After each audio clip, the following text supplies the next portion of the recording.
स्वागत है दोस्तों अपने YouTube channel ITI technical course में। दोस्तों यहाँ पे वैकेंसी निकाली गई है आईटीआई वाले स्टूडेंट के लिए और ये वैकेंसी है Madhya Pradesh power generating company limited की तरफ से वैकेंसी को निकाला गया है। इस वैकेंसी को 9 मार्च 2024 को रिलीज किया गया है, यानी 9 मार्च को नोटिफिकेशन रिलीज कर दिया गया है। अब इसका नोटिफिकेशन यदि आपको पूरा चाहिए तो मेरे टेलीग्राम पे चैनल पे चले जाइए, आप वहां से डाउनलोड कर लीजिए, आप उसको अच्छे तरीके से पढ़ लीजिए। टेलीग्राम चैनल का लिंक वीडियो के डिस्क्रिप्शन बॉक्स पे दिया गया है, आप वहां से जाइए, इसको डाउनलोड करिए, इसको विस्तार से आप पढ़ लीजिए, फिर इसके बाद आपको अप्लाई करना है। इसकी पूरी प्रोसेस में बात करूंगा, चयन सिलेक्शन कैसे होने वाला है, आयु सीमा क्या रखी गई है, कौन कौन से ट्रेड वाले अप्लाई कर सकते हैं, क्वालिफिकेशन क्या रखी गई है, एज क्या रखे गए हैं, आपका सिलेक्शन कैसे होने वाला है, निगेटिव मार्किंग पेपर होगा कि नॉन निगेटिव मार्किंग पेपर होगा, आईटीआई वाले स्टूडेंट के लिए कितने क्वेश्चन आएंगे, उसमें से नॉन टेक के कितने क्वेश्चन आएंगे, टेक्निकल के कितने क्वेश्चन आएंगे, सारा चीज मैं आपको क्लियर कर देता हूं।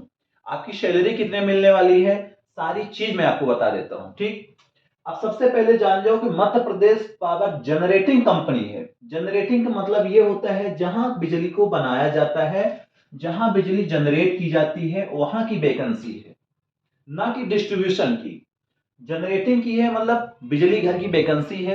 एमपीपीजीसीआईएल आपने सुना होगा, Madhya Pradesh power generating company limited है और ये एमपी की वैकेंसी है। आप कोई भी स्टेट के हो, यूपी के हो, एमपी के हो, अदर स्टेट कहीं से भी हो, आप इसमें से अप्लाई कर सकते हो क्योंकि ये सभी के लिए ओपन वैकेंसी है। अब इसमें से सबसे पहले मैं आपको बात कर लेता हूं कि इसमें से किसके लिए वैकेंसी निकाली गई है, कौन कौन से ट्रेड वाले अप्लाई कर सकते हैं।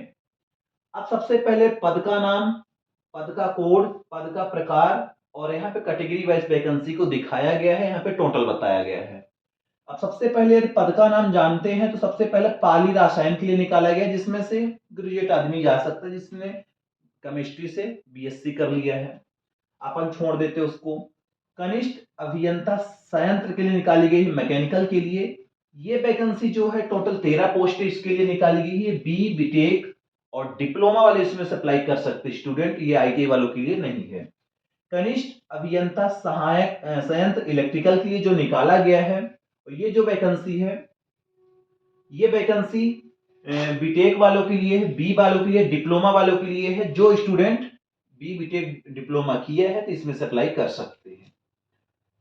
कनिष्ठ अभियंता संयंत्र इलेक्ट्रॉनिक्स के लिए वही निकाली गई टोटल 3 पोस्ट, जिसमें से बी बीटेक डिप्लोमा वाले स्टूडेंट अप्लाई कर सकते हैं। अब आती है, सबसे पहले अपन बात कर लेते हैं आईटीआई वाले स्टूडेंट के लिए। आईटीआई स्टूडेंट जिसमें से आप लोग जा सकते हो तो संयंत्र सहायक मैकेनिकल के लिए निकाला गया है। पद का कोड रहेगा 006। आपका जो वैकेंसी है नियमित पद रहेगी, जिसमें से कैटेगरी वाइज वैकेंसी को रिलीज किया गया है, जिसमें से टोटल पद फिटर वालों के लिए 83 पद निकाले गए हैं, यानी 83 पोस्ट के लिए आपके लिए वैकेंसी निकाली गई है, जिसमें से जर्नल के 19 पोस्ट रहेगा, एससी के लिए 20 पोस्ट, एसटी के लिए 22 पोस्ट, ओबीसी के लिए 13 पोस्ट, ईडब्ल्यूएस के लिए 9 पोस्ट यहाँ पे वैकेंसी है। यदि आपने फिटर से आईटीआई कर लिया है, यदि आप भरना चाहते हो तो 83 पोस्ट के लिए अप्लाई कर सकते हो। वहीं पे इलेक्ट्रीशियन वाले स्टूडेंट के लिए बात कर लेते हैं, जिसमें से पद कोड रहेगा 007। आपका रेगुलर वैकेंसी है, जिसमें से टोटल 56 पोस्ट निकाला गया है। जनरल की 12 पोस्ट, एससी की 14 पोस्ट, एसटी की 15 पोस्ट, ओबीसी की 9 पोस्ट, ईडब्ल्यूएस के लिए 6 पोस्ट यहाँ पे वैकेंसी को निकाला गया है। फिर औषधि संयोजक फार्मिस्ट के लिए, स्टाफ नर्स के लिए, जिसमें से वो लोग अप्लाई करना चाहते हैं तो नोटिफिकेशन को पढ़ लेंगे, यदि उनकी क्वालिफिकेशन है इसमें से अप्लाई वो भी कर सकते हैं। फिलहाल मैं अभी इलेक्ट्रीशियन फिटर वालों के लिए बता रहा हूँ, आईटीआई वाले स्टूडेंट के लिए वैकेंसी की बात कर रहा हूँ।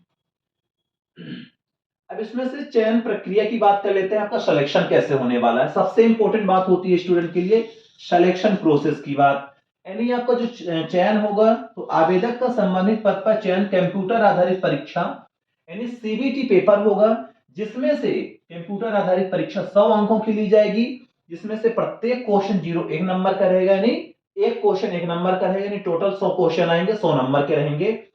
और आपका कंप्यूटर आधारित परीक्षा में प्राप्तांक यानी नंबर के आधार पर मेरिट सूची तैयार की जाएगी, जिसमें से चयनित अभ्यर्थी को संबंधित पद के श्रेणीवार एवं वर्गवार विज्ञापित पदों के अनुपात में आवश्यकता अनुसार दस्तावेज सत्यापन हेतु आवेदन बुलाया जाएगा या आमंत्रित किया जाएगा।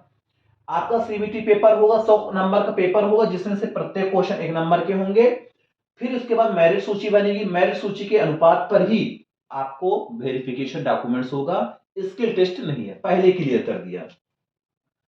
अब आपका जो कंप्यूटर आधारित पेपर होने वाला है, ये एमपी के सभी शहरों पे होने वाला, जैसे जबलपुर में हो जाएगा, भोपाल में हो जाएगा, इंदौर में होगा, तो अलग अलग शहर में होगा। तो आपको कहाँ पे सेंटर लेना है वो आपको सेलेक्ट करना है, क्योंकि जो आवेदक आपने परीक्षा शहर चुनोगे वही आपका मिलेगा, यानी वही सेंटर मिलेगा। आपने अपने अनुसार आपको सेंटर को चॉइस करना है। ठीक, परीक्षा की बात फिर इसमें से बात कर लेते हैं। सबसे पहले आपका फीस कितना लगने वाला है, यानी फीस की बात कर लेते हैं। आवेदन शुल्क एवं अन्य प्रभार, यदि आप अनारक्षित वर्ग के आवेदक हैं, जनरल के स्टूडेंट हैं, तो आपको 1200 रुपए पे करना पड़ेगा। यदि मध्य प्रदेश के मूल निवासी हैं, अनुसूचित जाति यानी एससी है तो 600 रुपए, यदि एसटी है तो 600 रुपए, यदि ओबीसी है तो 600 रुपए। ये एमपी के बात कर रहे हैं, यदि एमपी के हैं। यदि आप अदर स्टेट को तो आपको 1200 रुपए पे करना पड़ेगा, इसकी फीस बताई गई है। खास बात याद रखना कि आवेदन शुल्क नॉन रिफंडेबल है तथा किसी भी स्थिति में वापस नहीं किया जाएगा। पैसा किसी प्रकार का रिटर्न नहीं किया जाएगा, नॉन रिफंडेबल है। आप मत कहना कि एमपीपीजीसीएल ने पैसा मेरा खा गया, 2019 में यही हुआ था। ठीक, आवेदन आपको कैसे करना है? आवेदन करने के लिए आपको एक वेबसाइट दी गई है। आवेदन सिर्फ आपका ऑनलाइन के माध्यम से किया जाएगा, यानी ऑनलाइन ही फॉर्म भरना है। ये mppgcl.mp.gov.in पर आपको जाना है, ये वेबसाइट है। इसी वेबसाइट के माध्यम से आपको फॉर्म अप्लाई करना है, इसी वेबसाइट के माध्यम से आपको पेमेंट करना है, इसी वेबसाइट के माध्यम से आपको एडमिट कार्ड जनरेट करना है, इसी वेबसाइट के माध्यम से आपको रिजल्ट जनरेट करना है। ये सारी वेबसाइट में आपको सब कुछ मिलेगा। फिर यदि दस्तावेज की बात करें कि आपका डॉक्यूमेंट्स क्या लगने वाला है, 10th की मार्कशीट लगेगी, मध्य प्रदेश का निवास प्रमाण पत्र लगेगा, यानी मूल निवास पत्र, डोमिसाइल, कास्ट सर्टिफिकेट। यदि एमपी के हैं तो जाति प्रमाण पत्र लगाओगे तो आपको आयु में छूट मिल जाएगी। इनकम सर्टिफिकेट लगाओगे, संपत्ति का प्रमाण पत्र लगाओगे। फिर यदि विकलांग है तो आप विकलांग का प्रमाण पत्र लगा सकते हो। फिर आप जिस पद पर हैं, इलेक्ट्रीशियन वाले इलेक्ट्रीशियन, फिटर वाले फिटर की मार्कशीट लगाएंगे, यानी आईटीआई की मार्कशीट लगेगी। फिर आपका फोटो, रिसेंट का फोटो लगेगा, हस्ताक्षर लगेगा। यदि आयु में आप छूट लेना चाहते हैं तो उसका भी दस्तावेज आपको बनवाना पड़ेगा। ये डॉक्यूमेंट आपको तैयार करके रखना है। फिर इसके बाद बात कर लेते हैं कि आपका फॉर्म कितने तारीख से भराएगा। भाई सबसे इंपॉर्टेंट चीज यही है। यदि आवेदन प्रारंभ की बात करते हैं तो आपका आवेदन 2 अप्रैल से चालू हो जाएगा भरने की तिथि, और लास्ट डेट रखा गया 30 अप्रैल, यानी 2 अप्रैल से आपको फॉर्म भरना है। 30 अप्रैल को लास्ट डेट रखी गई है। 2 अप्रैल और 30 अप्रैल के बीच आप फॉर्म को भर सकते हो। फॉर्म भरने की ये डेट है। ठीक, इसी में फॉर्म भराएगा, इसी में पेमेंट कटेगा, इसी डेट में। फिर बात कर लेते हैं क्वालिफिकेशन की। क्वालिफिकेशन में यदि आपको सबसे पहले बता देता हूं, आईटीआई फिटर की बात कर लेता हूं। संयंत्र सहायक मैकेनिकल के लिए पद कोड 006 दिया गया है, जिसमें से आप 10th पास हो, या मशीनिस्ट ट्रेड से आईटीआई है, फिटर ट्रेड से है, यानी machinist, fitter, welder, HP welder, mechanic pump, mechanic वाहन, मोटर मैकेनिक और डीजल मैकेनिक ट्रेड में यदि आप मध्य प्रदेश शासन सरकार द्वारा मान्यता प्राप्त संस्थान से नियमित रेगुलर आईटीआई ट्रेड प्रमाण पत्र है तो आप अप्लाई कर सकते हो। यदि ये 4 से 5 6 जो ट्रेड है इसमें से आप अप्लाई कर सकते हो, जिसमें से इनके लिए टोटल 83 पोस्ट वैकेंसी निकाली गई है।